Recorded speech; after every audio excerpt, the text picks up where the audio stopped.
Welcome to the Deep Dive. We turn hours of earnings call transcripts into, well, actionable knowledge for you.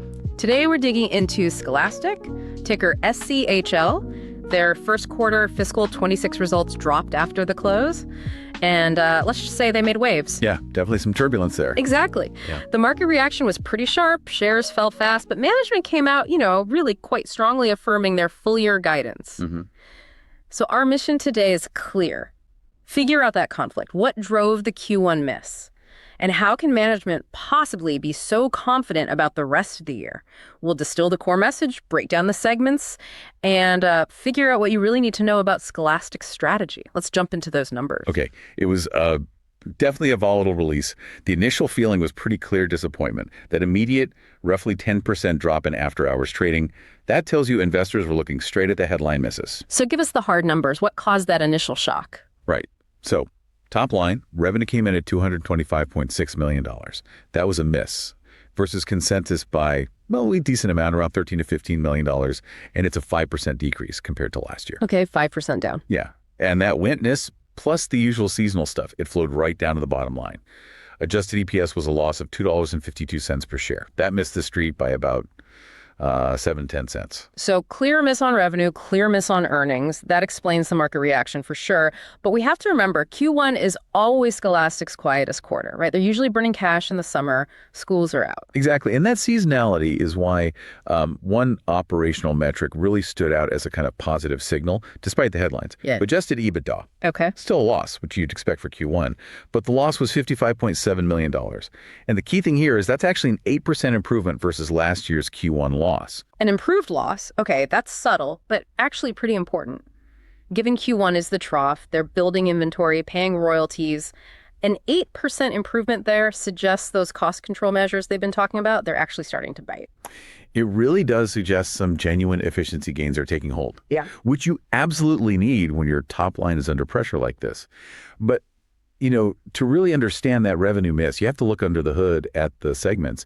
It was a real tale of two segments this quarter. Okay, let's do that. Start with the winner, the part that was working, children's book publishing and distribution. Yeah, this was definitely the bright spot. Revenue here was up a solid 4%, hit $109.4 million. Yeah. And the real engine driving that was the school book fairs business. Okay. Book fair revenues jumped 18%. And management said this was mostly driven by really high redemption rates for their Scholastic dollars. Okay, wait, let's clarify that for anyone maybe less familiar. Scholastic dollars, what exactly are those, and why is high redemption such a positive signal? Right, so Scholastic dollars are basically like store credit, an internal currency that schools earn by hosting the book fairs. Yeah. They then use these dollars to buy books or other stuff from Scholastic. Got it. So high redemption means schools are actively spending that credit they've earned.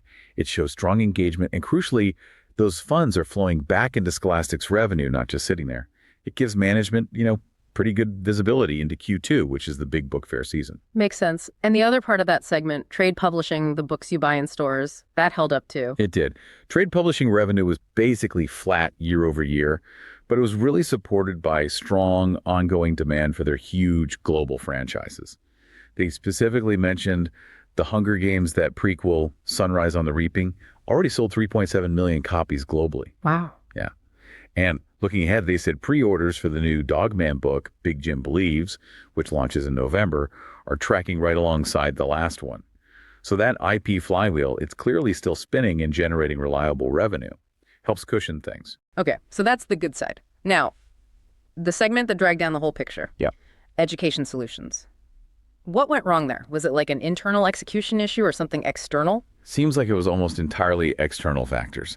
The education segment revenue fell sharply down 28% to just $40.1 million. Oof, 28%. Yeah. And management was really clear. This was tied to macro pressures. They pointed to significant volatility in federal education, grants, some getting delayed, some even canceled, plus state budget issues, impasses. Basically, schools just hit the brakes on buying supplemental curriculum products. They delayed or cut back. Okay, so if the problem is a funding crunch, something largely outside their control, How are they responding internally? What can they actually do about that? Well, they confirmed they are taking action. They're refocusing their go-to-market strategy in that segment, rationalizing the product portfolio, basically cutting back on less successful stuff and really prioritizing the high impact, hopefully higher margin offerings. They mentioned things like their knowledge library, which is a digital resource. So trimming the fat, focusing resources where they might get more traction when funding does eventually loosen up. Exactly. Getting leaner and focusing on the tools they think have the most impact. That focus on efficiency ties into the bigger strategic picture, right? Management isn't just tweaking products. They seem to be shifting towards a more structurally asset-light approach overall. What's the deal there? Yeah, that's the other really interesting part of the call. The scale of the potential balance sheet moves is pretty significant. They are actively looking at potential sale-leaseback deals for two huge physical assets, their New York City headquarters. The iconic HQ. Wow. Yeah. And their big distribution center on Jefferson City, Missouri. They said there's significant investor interest in both, and they expect both deals to potentially close this fall. Selling the HQ and a major distribution hub, that's more than just tweaking. That's a fundamental shift in their physical footprint. Where's the money going if those deals happen? They were very specific.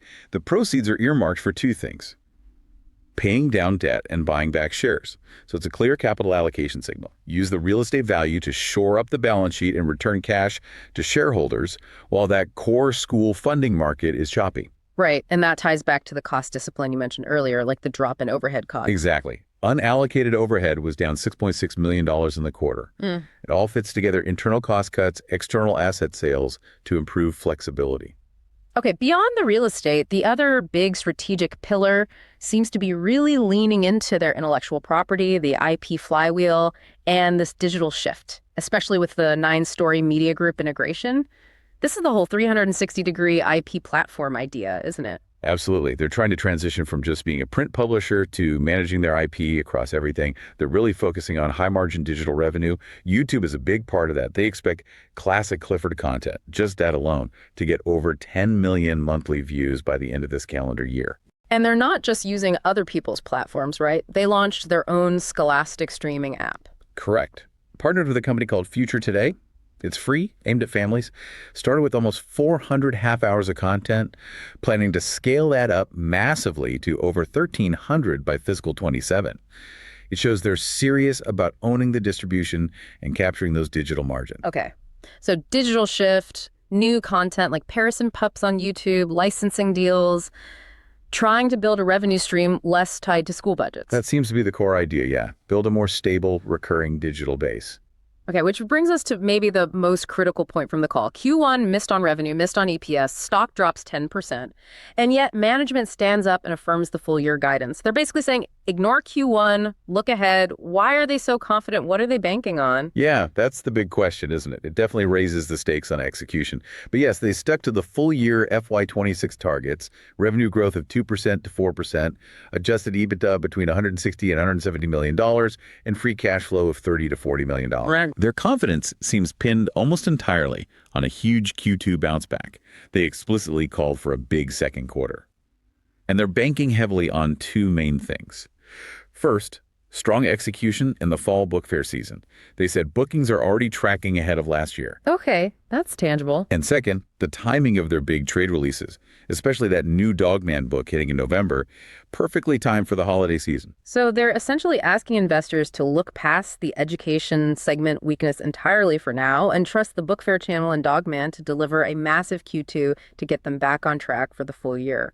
That feels pretty high stakes. Very dependent on execution. It is high stakes, no doubt. But, you know, they do have a history of Q2 being significantly stronger. Okay. And they did offer some specifics on why they think they can hit that free cash flow target, even after using $100 million in cash during Q1 for working capital and inventory. Right. How do they bridge that gap on cash flow? Couple of things. First, capital spending, CapEx, is way down this year because they finished building that big new fulfillment center last year. So less cash going out the door for that. Second, it's about timing on royalty payments. Ah, okay. Last year, they had a sort of double whammy, big payments for both the Dogman book and the Hunger Games prequel around the same time. This year, the timing is cleaner, mainly focused on the Dogman cycle, so that helps working capital in the near term. But, they did flag headwinds too, that K-12 funding volatility isn't gone, and they expect about $10 million in extra costs from tariffs this year. Okay, so those risks are still out there. The funding uncertainty, the tariffs, combined with the big internal catalysts like the IP push and the real estate sales, it really sets up a classic conflict for investors, doesn't it? Sounds like prime territory for some kind of relative value trade. Well, this is not financial advice, of course, but if I were pitching this situation, you could definitely structure a trade around those conflicting signals, playing the near-term risk against the longer-term strategic potential. How would that look? The pitch would be something like this. Go short the near-term uncertainty. Maybe look at buying Q2 or Q3 puts. The logic. That risk around education funding delays in state budgets is real. Management admitted it. If the Q2 book fairs or Dogman stumble even a little bit, the market could react harshly, especially given how much hope is pinned on Q2. Okay, hedge the immediate downside. Right. But simultaneously, you go long the potential upside from the strategic shifts. So buy some out-of-the-money, longer-dated calls thinking Q4, maybe even into FY27. This part of the trade is betting on two specific catalysts hitting. One, those big real estate sale-leasebacks actually closing successfully this fall, unlocking that capital for debt paydown and buybacks. That could re-rate the stock. And the second catalyst? Second catalyst is the successful holiday season driven by Dogman, combined with seeing some real, tangible, high-margin traction for that new Scholastic streaming app they launched. Basically, you're hedging the known cyclical weakness against the potential transformation from the IP and asset-light strategy. Interesting. A hedged approach, timing the strategic pivot against the ongoing cyclical noise. Needs patience, but captures that core tension. Exactly. So let's wrap this up. What's the essential takeaway for you, the listener, from this Scholastic call? Well, Q1 headlines were clearly disappointing. The stock drop made sense, driven almost entirely by those external pressures hitting the education segment. But the underlying strategic story, that seems intact. The focus on IP, the cost control, remember that improved EBITDA loss and the big moves to become asset light, they're all moving forward. And that's why management felt confident enough to affirm the full year guide. So here's a final thought to mull over. Is this strategic shift moving from being mostly a publisher tied to school budgets towards being a full 360-degree IP and licensing company? Is it happening fast enough? Is it impactful enough to truly offset that persistent cyclical risk that comes with relying on school funding? Keep a really close eye not just on Dogman sales figures, but on the details, the timing, and the amount of cash unlocked when those big real estate deals potentially close this fall. That feels like the next really big catalyst to watch. Definitely. Thanks for joining us for this deep dive.